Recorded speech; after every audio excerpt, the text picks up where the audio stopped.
امروز این حاکم های ما تراشیدین ریش مسخره کردیان. گویا این در اسلام یه چیزی عادی نادرکار باشد. یا الله، اینا از خدا نمیترسیده باشند. عزیز من، این ریشی مای تروریست نیست. او تروریستی لعنتی میخواهد با ریشی تراشیده هم با موی سرم با پاپیراس رو همون نیت ناپاک شکند.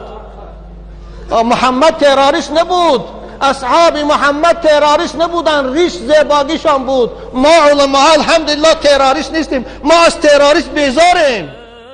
وقتی که تا 18 نماز نخواند، تا 18 مسجد نرود، تا 18 رفته دیننگی بچه که 16 ساله رو من جنازه کردم مرد، وای حالو چی بشه پیشگاه خدا ده؟ و یکی از عذاب خدا خلاص میکنه؟ همین کارهای داخلی رو کارگراش، همین نظارتچی های راه و عمل نسا نه نمیتونن خلاص کرده. عزیزان من به این کارمندای کارهای داخلی میگم، عزیزان من، شما طاقت عذاب خدا نداری. والله تراشیدن ریش یک مسلمان برآوردی ریختن خونش از این مذهب امام اعظم از شما به خود بیایید. چی کار کرد ایستادید؟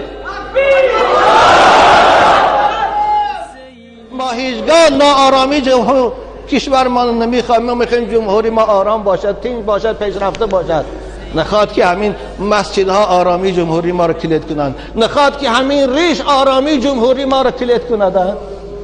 آخر این تروریسم اول خودی امریکا برآورد.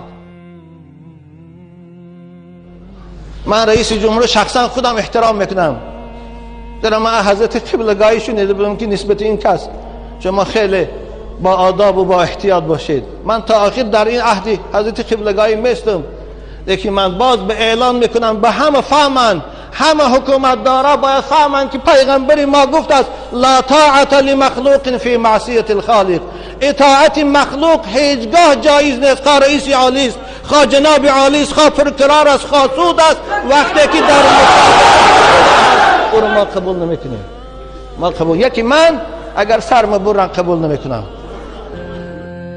سید الاولین